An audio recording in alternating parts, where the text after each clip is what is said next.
আজকে যে রেসিপিটি করব সেটা হচ্ছে পাতাকপি বা বাঁধাকপির পাকোড়া। সিম্পল একটা জিনিস। আর এখানে আমি 1 কাপের মতন নিয়ে নিয়েছি এই যে বাঁধাকপিটা এভাবে কেটে নিয়েছি।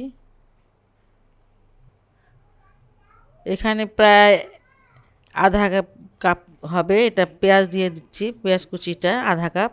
এটা পাকোড়া বানানোর জন্য বাঁধাকপিটা 1 কাপ, এটা আধা কাপ। মরিচ এখানে 3টা মরিচ, একটু বড় ছিল। এখানে আদা রসুনের পেস্ট দিয়ে দিচ্ছি 4 চামচে 1 চামচ। এখানে হলুদের গুঁড়া, মরিচের গুঁড়া, ধনিয়ার গুঁড়া সব 1/4 চামচ একসাথে দিয়ে দিলাম।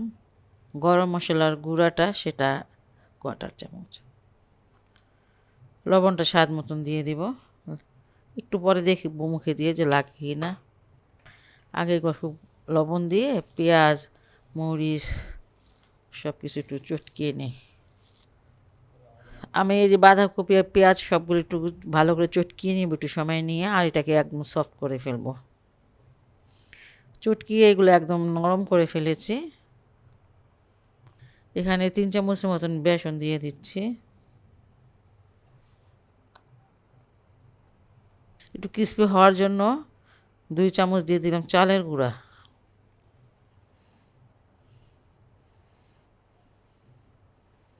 এক মুঠ ধনিয়া পাতা দিয়ে দিলাম।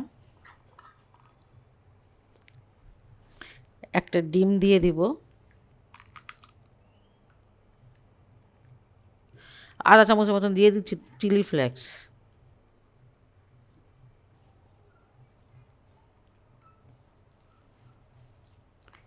কোনো পানি দেওয়া লাগবে না, এটা থেকে এমনি একটু পানি বের হয়, আর আমি তো ডিম দিয়েছি।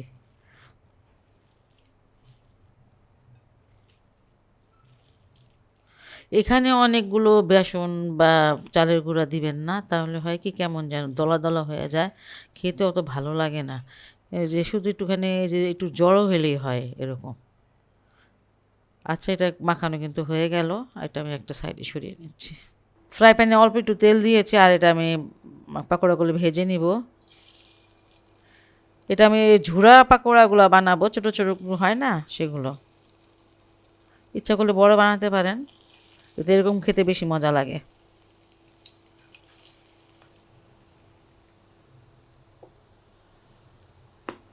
পাকোড়াগুলো উল্টিয়ে দিচ্ছি, খুবই কম সময় লাগে।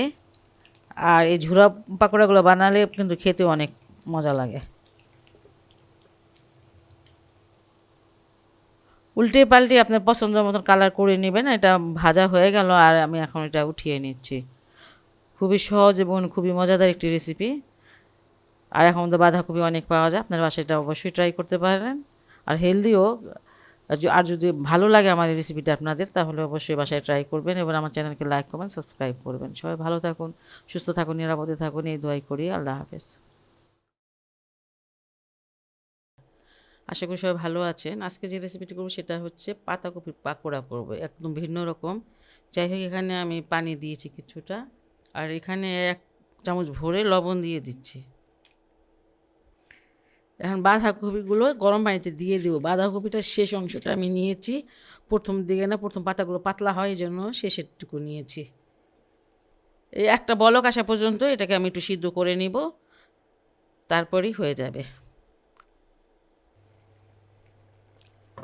বলক এসে পড়েছে, 2-3টা বলক এসেছে, আর এটা আমি এখন এই পানির মধ্যে মানে ডুবিয়ে রাখবো বেশ কিছুক্ষণ।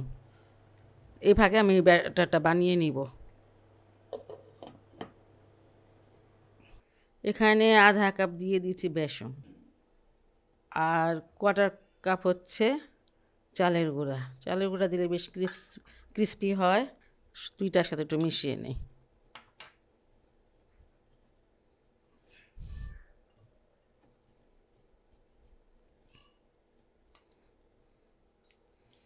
এখানে আমি কিছুটা মশলা দিলাম।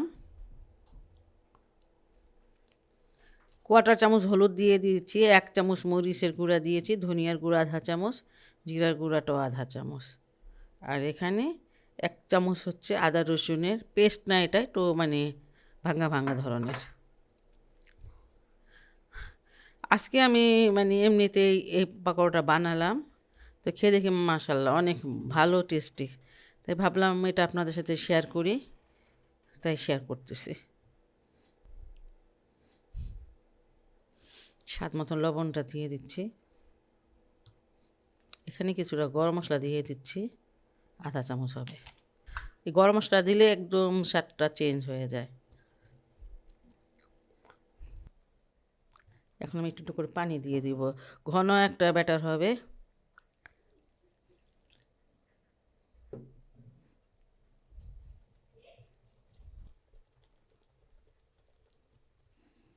স্মুথ একটা ব্যাটার হয়েছে, আর এই যে যেমন এমন ঘন থাকবে। এটা আমি এখন এক সাইডে সরিয়ে নিচ্ছি। এখানে আমি কোয়ার্টার চামচ বেকিং পাউডার দিয়ে দিচ্ছি, অনেক কম দিব। এটা যখন বানাবেন পাকোড়া তার একটু আগে দিলে ভালো হয়। আর এই যে গরম তেল আছে এখানে, আমি গরম তেল একটু দিয়ে দিচ্ছি। এই চামচ আর 2 চামচ দিলাম। তারপর বানানোর আগে ব্যাটারটা খুব ভালো করে নাড়িয়ে নেবেন। আমার 200 গ্রাম পানি লেগেছে এই ব্যাটারটা করতে। আর এই যে মোটার দিক আমি এই জন্য নিয়েছি, এই যে এইগুলো যেন একটু মোটা মোটা হয়, খেতে ভালো লাগবে। পাতলা দিক করলে পরে একদম মানে বোঝা যায় না।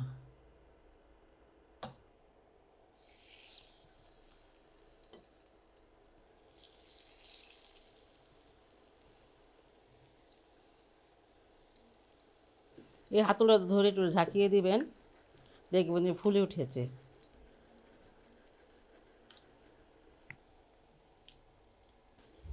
উল্টিয়ে দিচ্ছি, 2-3 মিনিট এক সাইড ভাজলেই হবে। এখন পাতাকপি বা বাঁধাকপি একদম ভরপুর সিজন, আপনারা যতগুলো ইচ্ছে মন চায় বানিয়ে বানিয়ে খাবেন। আর অনেক মানে বাচ্চারা যেমন পছন্দ করবে আপনারা তেমন পছন্দ করবেন। যাই হোক, খুবই সহজ, খুবই মজাদার একটি টেস্টি রেসিপি। আপনার বাসাটা অবশ্যই অবশ্যই ট্রাই করবেন। যদি ভালো লাগে আমার চ্যানেলকে লাইক কমেন্ট সাবস্ক্রাইব করবেন। সবাই ভালো থাকুন, সুস্থ থাকুন, নিরাপদে থাকুন, এই দোয়া করি। আল্লাহ হাফেজ।